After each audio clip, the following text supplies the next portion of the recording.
Nos sentimos altamente honrados de contar en nuestro programa con la presencia del doctor Miguel Sambén, un reputado economista y educador, profesor y coordinador académico de la Pontificia Universidad Católica Madre Maestra, miembro de la Academia Dominicana de Ciencias de la República Dominicana, del Colegio Dominicano de Economistas, consultor internacional, además es vicepresidente ejecutivo de la Federación Dominicana de Comerciantes. El doctor Sambén ha tenido una dilatada y fructífera carrera profesional, fue secretario técnico de la Presidencia de la República, director nacional de la Oficina Nacional de Planificación, la ONAPLAN, entre otras importantes funciones públicas.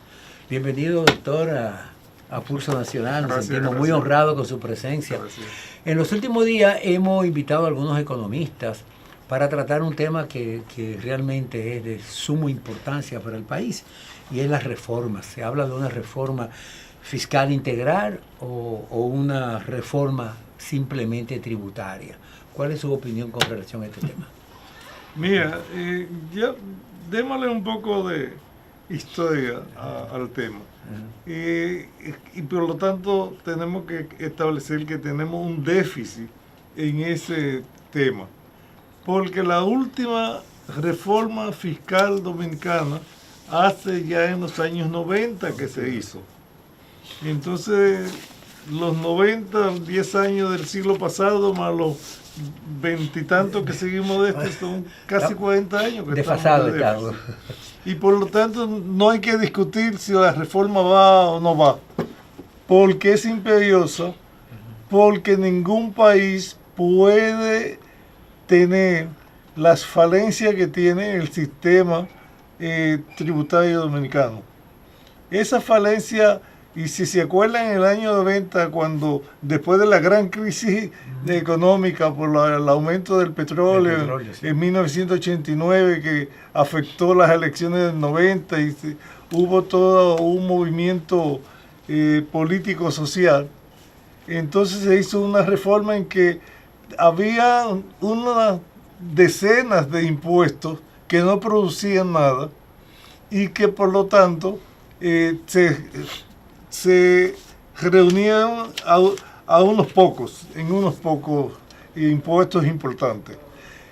Y con el compromiso de hacer posteriormente la reforma fiscal, que es necesaria y la hemos estado posponiendo desde hace unos cuantos años, porque es fruto de la misma reforma constitucional de 2010.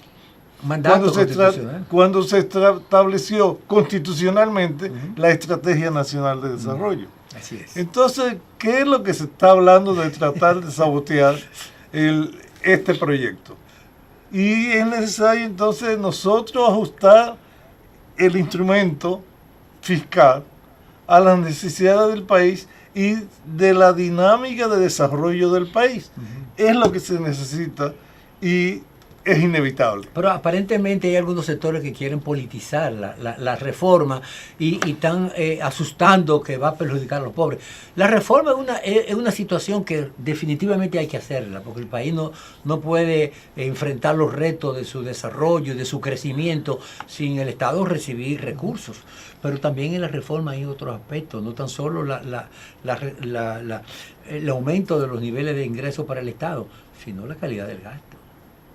Precisamente uno de los puntos, y voy a hacer porque en estos días la noticia mundial es mi ley. Entonces nosotros el paralelo de nuestra necesidad de reforma fiscal, vamos a hacer hasta qué punto la situación argentina se asimila a la dominicana. Correcto. Y en lo que no nos parecemos, entonces no movemos nada, pero el paralelo para mí es notable. Principalmente el caso de que la subvención excesiva por una concepción del Estado en que la economía no crece porque el Estado tiene que subvencionar y garantizar los derechos de supervivencia de una gran masa. Y en nuestro caso no llega al nivel de Argentina, en que está ya por encima del 55% el nivel de pobreza argentina. Nosotros no llegamos a tanto, nos quedamos en un 30%, pero por lo tanto los programas que asistencialistas para reducir esa pobreza o sostenerla son los mismos programas populistas de repartición de riqueza, o mejor dicho, de repartición de recursos, sin quid pro quo. Los economistas me entenderán, sin nada a cambio en el sistema productivo dominicano. Si en Argentina se está discutiendo de que se tiene que relanzar la economía, nuestra economía está relanzada gracias al turismo.